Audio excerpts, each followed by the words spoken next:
Hey everybody, welcome to the replay. For those of you who are joining me live, hey, this is Sarah McFall of My Merry Messy Life. Actually, you're looking at a book right now, aren't you? This is the Ula book.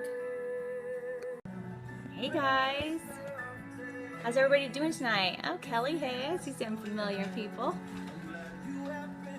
Hey, how is everybody? My name is Sarah McFall of MyMerryMessyLife.com. For those of you who don't know me,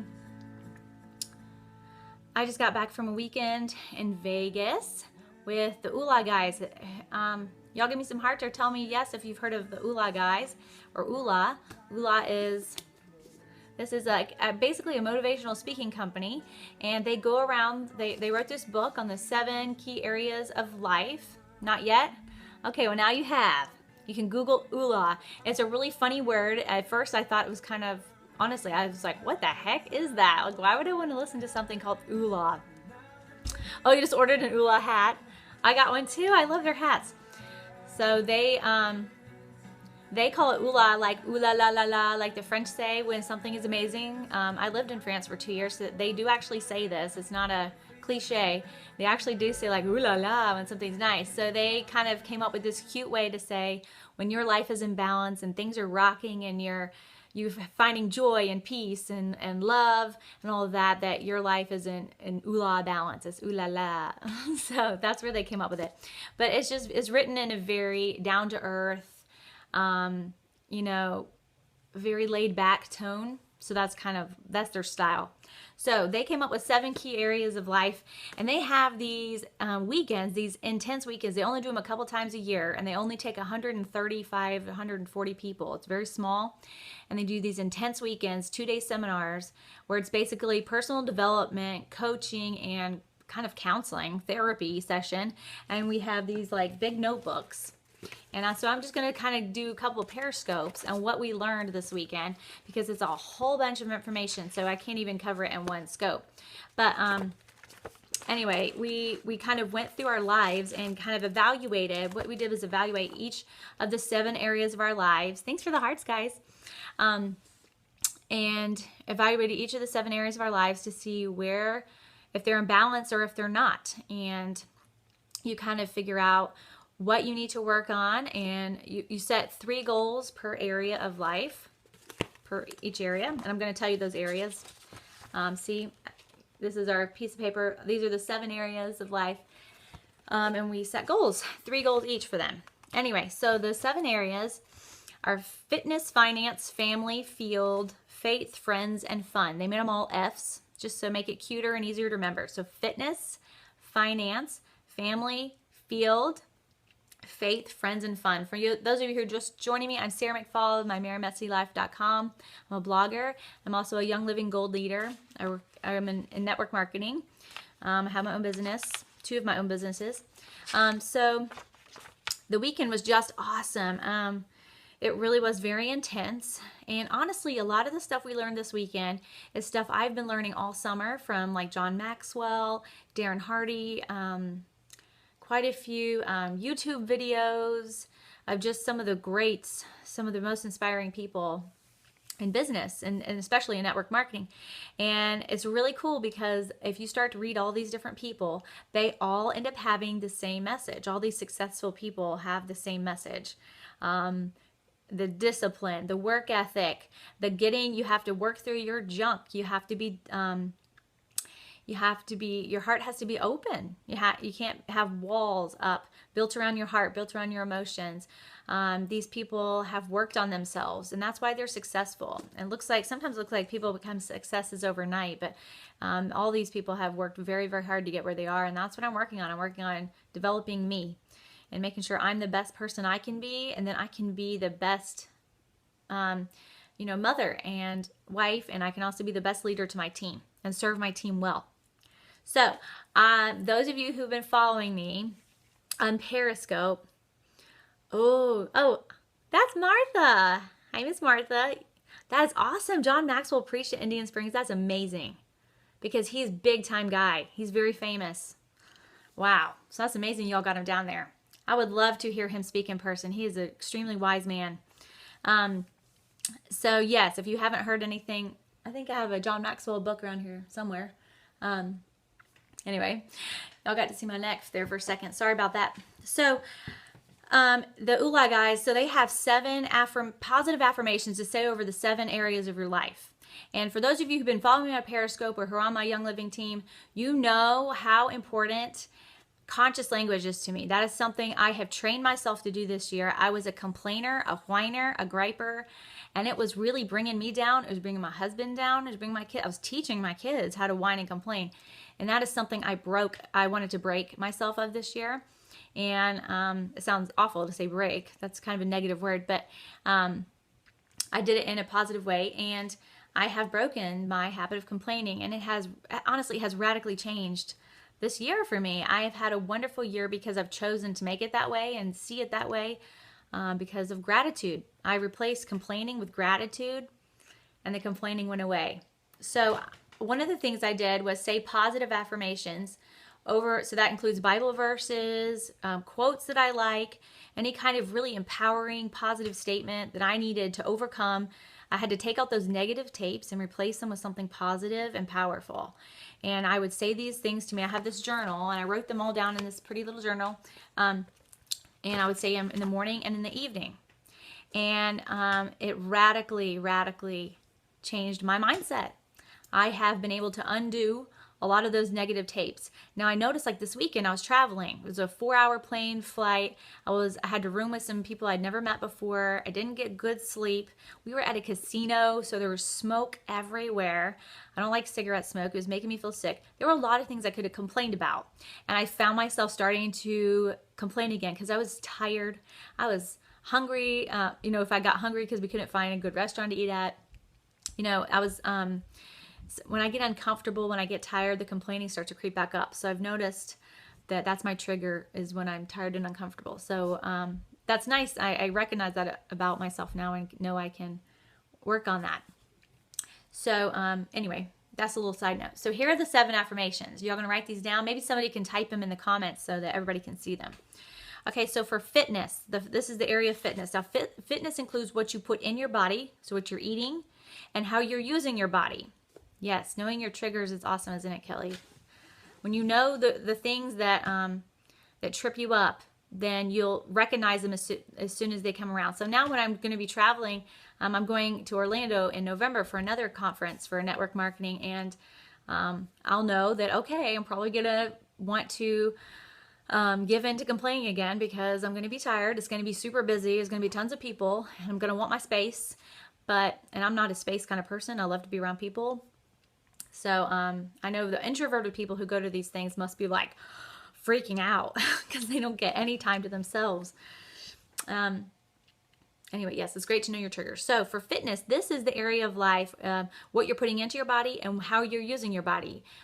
So exercise, are you active? If it's not necessarily exercise, but that you're physically active, experiencing good health, and that kind of thing.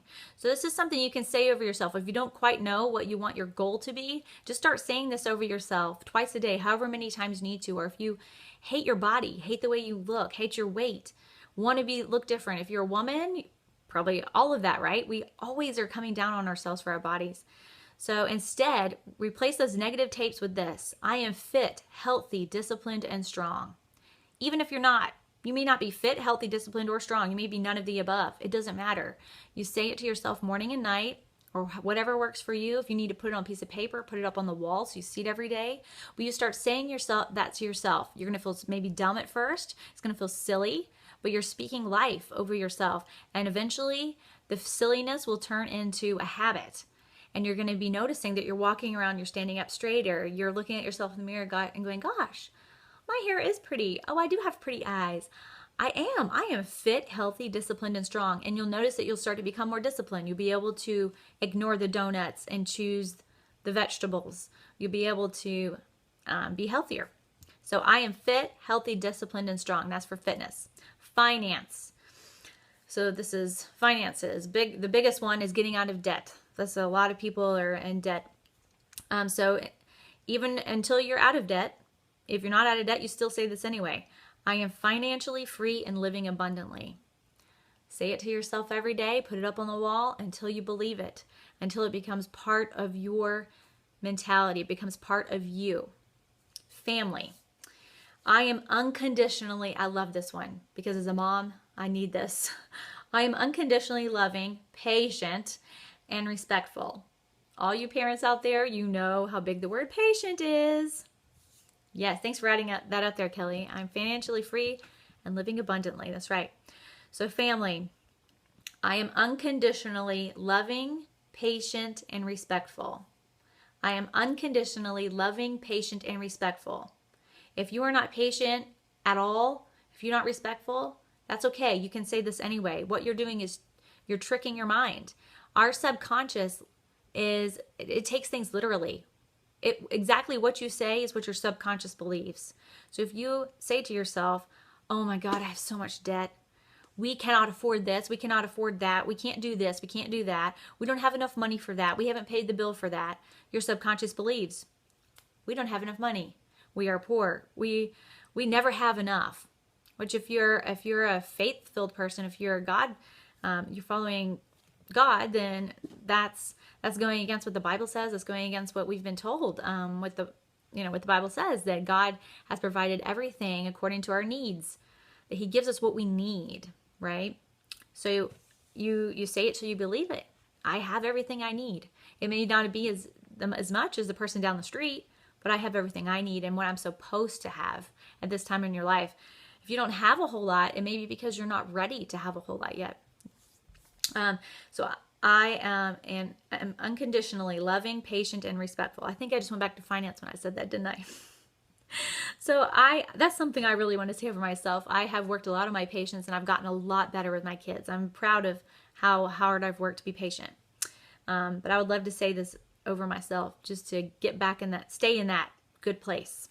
I'm unconditionally loving, patient, and respectful. Field is business, your work, your passion. It could be if you're not working, you're volunteering, your whatever your purpose is, how you're serving and adding value to the world. Whether you're getting paid for it or not, it doesn't matter. Like I know if Miss Martha's still on here, she's a grandma. My mom's mainly a grandma right now, and she goes to the gym.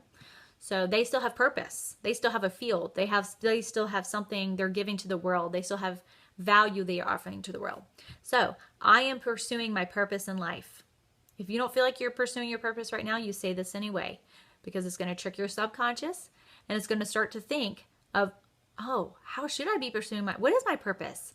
What am I supposed to be doing? And you're going to start to think on what you're actually supposed to be doing or finding joy in what you already are doing. Sometimes that's where you have to be too.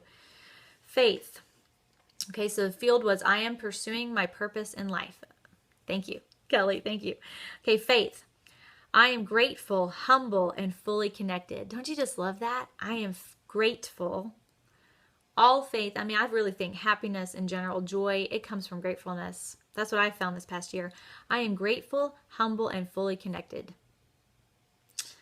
Friends. I am blessed with empowering, healthy relationships. I am blessed with empowering, thank you, Kelly, healthy relationships. Yeah, that is so important, isn't it? There's so many times that we have toxic relationships with friends, family. Family is the hard one. You can't cut family off, but you can set major boundaries.